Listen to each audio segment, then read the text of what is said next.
السلام علیکم ورحمۃ اللہ وبرکاتہ۔ آج کی ویڈیو میں آپ کو بتائیں گے ڈینٹل وینئرس کے متعلق کہ ڈینٹل وینئرس کیا ہوتے ہیں، یہ کون سے مریضوں میں لگائے جاتے ہیں اور اس کے لگانے کا کیا طریقہ کار ہوتا ہے اور یہ کیوں لگائے جاتے ہیں، اور ایسی کون سی بیماریاں ہیں جن میں یہ ڈینٹل وینئرس وغیرہ نہیں لگائے جا سکتے، اور ساتھ ہی ساتھ اس کا جو ٹوٹل طریقہ کار ہے وہ کیا ہے، ڈینٹل وینئرس کے ٹائپ کون سے ہیں، ڈینٹل وینئرس اور کراؤن میں کیا ڈفرنس ہے، جب ڈینٹل وینئرس وغیرہ لگائے جاتے ہیں تو اس کے بعد احتیاطی تدابیر کون سی ہیں۔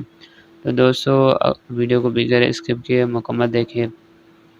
آپ سے ریکویسٹ ہے، اگر آپ نے ابھی تک میرا یوٹیوب چینل ڈاکٹر واحد بخش بوزار نہیں سبسکرائب کیا تو ضرور کر لیں، اور ویڈیو کو مکمل آخر تک ضرور دیکھیں اور لائک اور شیئر بھی لازمی کر دیں۔ تو دوستو جو ڈینٹل وینئرس ہوتے ہیں وہ بیسیکلی تھن لیئر ہوتا ہے جو مختلف مٹیریل سے بنتا ہے۔ اس میں مختلف ٹائپس آ جاتی ہیں جو ہمارے دانتوں پر لگائے جاتے ہیں۔ مثلا پورسلین وینئرس جس میں ٹوتھ پریپریشن کی جاتی ہے، جس کے بعد ایک ماپ وغیرہ لی جاتی ہے، امپریشن لی جاتی ہے، اس کے بعد ایک لیبارٹری پروسیس ہوتا ہے جس کے بعد ہی آپ کا وینئرس تیار ہوتے ہیں، اور فائنلی آپ کو ڈینٹسٹ جو ہوتا ہے وینئر لگا کے دیتے ہیں۔ اس کے علاوہ ہوتا ہے آپ کا کمپوزٹ وینئر جس میں ڈائریکٹلی ہمارے دانتوں پر لگایا جاتا ہے، اس میں کٹنگ وغیرہ کی ضرورت نہیں پڑتی۔ جس طرح آپ دیکھ رہے ہیں یہ ماپ وغیرہ لی جا رہی ہے، تو یہ اس طرح بالکل بھی ضرورت نہیں پڑتی، وہ ڈائریکٹلی ہمارے دانتوں پر لگایا جاتا ہے۔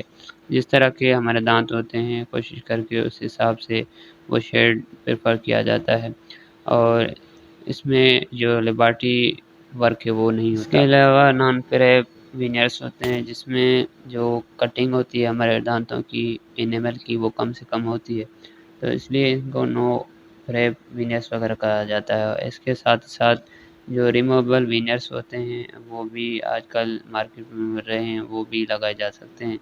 اس میں کیا ہوتا ہے کہ پیشنٹس وینئر لگاتا ہے، جب وہ اس کو نیڈ ہوتی ہے وہ یوز کرتا ہے، اس کے فوراً بعد وہ ریموو کر دیتے ہیں۔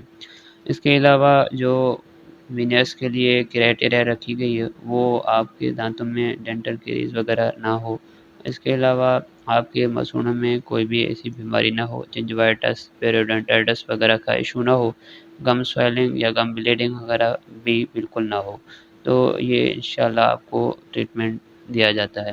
اس کے علاوہ یہ ٹریٹمنٹ کافی کاسٹلی ہوتا ہے، مہنگا ہوتا ہے، اس لیے افورڈیبلٹی بھی مین ایشو ہوتا ہے کافی مریضوں میں۔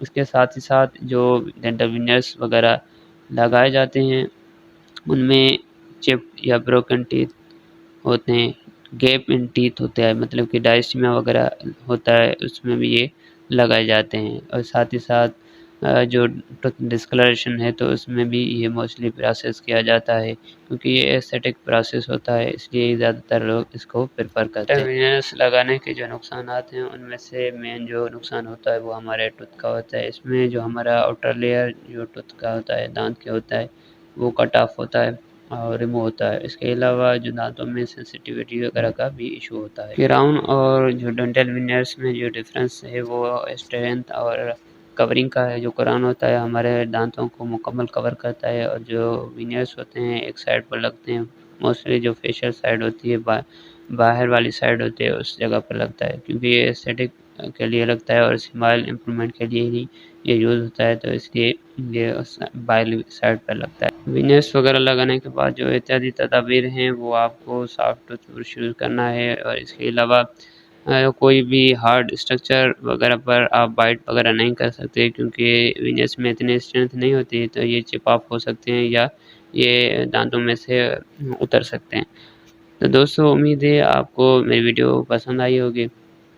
اگر آپ نے میرے یوٹیوب چینل ڈاکٹر واحد بخش بوزار کو ابھی تک سبسکرائب نہیں کیا تو ضرور کر لیں، اور ویڈیو کو لائک اور شیئر بھی لازمی کر دیجیے گا۔ اپنا خیال رکھیے گا، ملتے ہیں نیکسٹ ویڈیو میں۔ اللہ حافظ۔